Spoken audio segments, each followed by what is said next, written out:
Yeah, all right. So you're in Mystic, Connecticut. You got a new engine. The boat's looking pretty good. It's time to keep moving. So take us from there. Were you casting off out of Mystic, and where were you?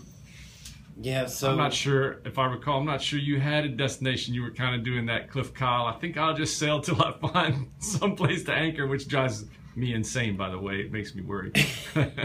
Well, you know, I had lost my laptop, so I really wasn't able to research anchorages anymore, unfortunately, because I had that little bitty phone.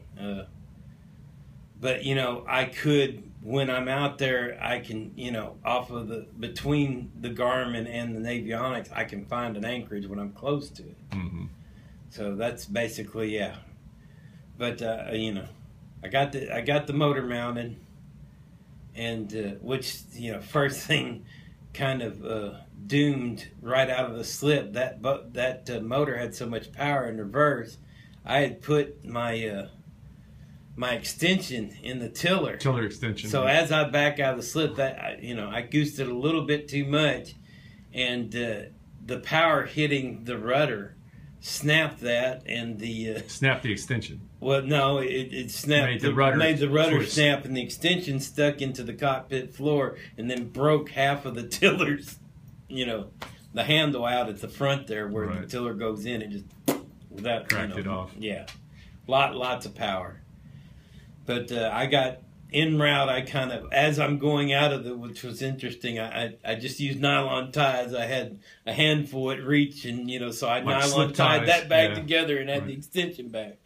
Because, you know, that tiller, holding it for hours is tiring enough, but without the extension, it's really tiring, which I probably went out for 2 or 3 hours before I actually did that repair, because I was getting so tired of reaching this far over and trying to look over the cabin, you know. Right. So I got that back together and was able to kind of look over the cabin, which, you know, it's I'm having to stand up a lot. It's hard for me, which I've gotten a captain's chair that should put me above where I can see over the cabin now. But yeah, that was a little dangerous. And going out of Mystic's interesting anyway. It's like this. Right. And a lot of traffic. You got to go around this marina, right? And there's tons of traffic. But got out of there okay and just started moving along the coast. You worked your way down Long Island Sound, I guess. From there I went to Sheffield Lighthouse, which was your suggestion, and then right past off that island, little island there, Sheffield Island or whatever, yeah. And right past that, I found a really nice bay that I went in and was off of the beaten path, which, you know, basically the whole way I lucked out with that. Right. Finding a nice little, and of course a lot of them you sent me the coordinates and said, okay, here's a good. Yeah. Because you didn't want me going somewhere crazy and just going off somewhere. Well, that day turned out all right. And then the next day your trip down towards Rikers, right? I think. Yeah, that got interesting. So you got up the next day, it kept sailing down the Long Island got out of that nice little calm bay and started heading towards New York. Yeah. And evidently I had picked up and I don't know for how long, but I picked up a lobster pot on my keel. And so when I'm coming into the Bronx White House Bridge, when I slowed down, that lobster pot came off the keel and hit my rudder. And I felt it immediately, so I did a 180 hoping that it would come right off, and, you know, which it did, but unfortunately it grabbed my motor. And went right off. And unfortunately, I hadn't put a dummy cord on it, and I didn't have the kill engine switch rig. So she went in running. What was holding her to the boat? The fuel line? Luckily, it was the fuel line and the battery line. Right. And that's what, you know, and I knew, I tried to pull it in once, and then I went, this is ridiculous. I'm going to rip this off, and this motor's going to go down forever. And luckily, I keep lines in the cockpit floor for emergency, you know, like if I had to dock or something. So I was able to get a hold of one of those, put it through the motor, and tie it off to the back rail. And that morning I had replaced a running light, and I'd left them on, and it was burning me as I was trying the stern light was burning. So that was after I tied it off. That was the first thing I did, was go back to turn that damn running light off. And when I did, I see a barge coming right at me. I mean, you know, I know he's not going to be able to move, and I'm like, oh, man, what am I going to do? But luckily, my main sail was still up. And right about that time, I caught some wind and got right out of his way, and then went up there and dropped the sail, and I'm going in towards the Mariner School right there. I'm about to hit a pretty big sailboat that they've got out there on a mooring ball. And luckily, one of the classes that's doing man overboard, he sees me. Evidently, I think he'd watched the whole thing, and he's like, "Could you use some help?" And I was like, "Yes, please." You know. So he comes up and ties off to a bow line I had rigged up on the thing, and he tows me over to where I can anchor. And I immediately, luckily, had read the whole manual, so I immediately drained the fluids out of that motor. And luckily, because you'd told me to pick up a can of ether at Marine for the other motor, I had that, and I flushed that motor with ether and got the salt out of it.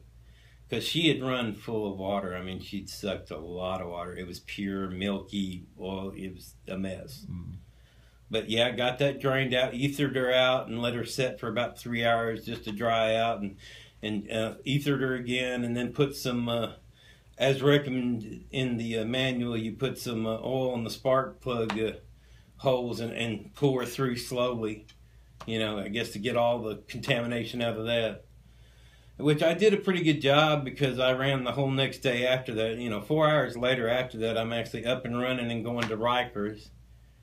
And spent the night there at Rikers. So you anchored right off Rikers Island? Right off Rikers Island, yeah. But right, you know, just to where I kind of had to go around here, and I was headed towards Hell's Gate, you know, right in it. And so I figured that'd be nice, you know.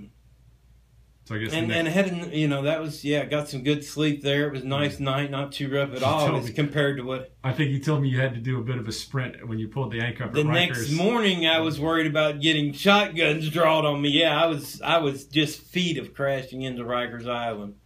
Luckily, I scrambled back after getting the anchor up, yeah. Right, so you got the anchor up, we're drifting towards the rocks at Rikers. It was actually the bank right there towards the road. So, yeah, right. I wouldn't have hit rocks. I actually would have hit shotguns, probably guys going, you know, you're not supposed to be here. So, but no, luckily, I got back to the cockpit and then got her back in between the navigational buoys and headed around the curve. And then that was Hell's Gate. And then I was entering into Hell's Gate. I spent about an hour doing the you got there a little right too, into you the got current. A little too early there. I went 30 minutes earlier than you and David told me to go, because I just wanted to be out in it. And yeah, I probably should have went 15 minutes less than what y'all said, or something, you know. But because, then when the current but went slack, I was on the magic log right after that. Cool. So you went by the Statue of Liberty and... Well, before that, there was the bomb threat. So, yeah, I didn't get to actually go into the harbor. And then I had to turn back into that current that I'd... That's right. So you came out in the harbor, but they were doing some sort of... Yeah, well, I didn't make it. Yeah, they didn't let me back into the harbor. Yeah, right there. I mean, I could see the Statue of Liberty. And they're like, you need to drop sail and turn around, sir, please. We have a bomb threat going on. I was like, okay, what are you going to do, you know? They're like, oh, you can go on, but you're going to be met with submachine guns. And I was like, you know, yeah, we'll just go back this way. So, you know, it wasn't too bad. It was about an hour. I had to fight the current, and I just kind of circled trying to stay out of traffic. There was a lot of people coming in and getting turned around, too. So I guess if I recall, you went all the way across the harbor and ended up anchoring that evening just off Sandy Hook. Is that right? I went all across the harbor. And I went up to Staten Island looking for fuel. I thought that was the next day. No, that was that so evening. So I went up to Staten Island, no fuel. So then I headed under the bridge and went back across the bay, because David told me there was a couple of them that said there's a marina over there. Well, that ended up being New York Sanitation now. That marina had never made it.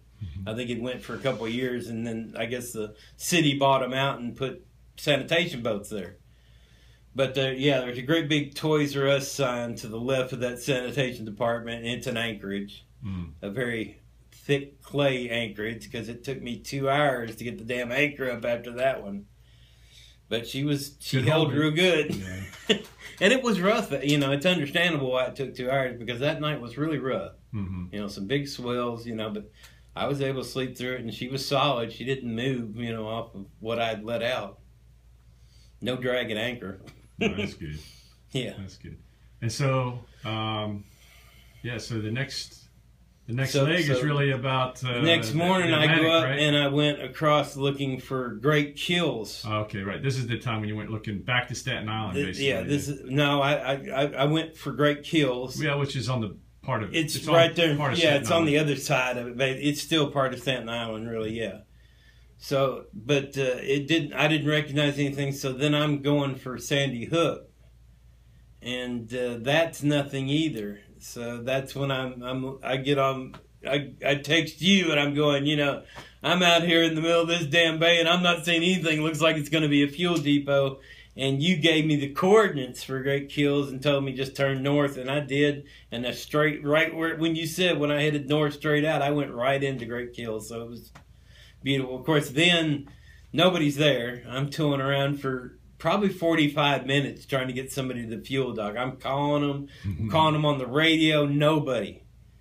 And finally, one of the guys from that marina, he went in and walked up and actually physically got them for me.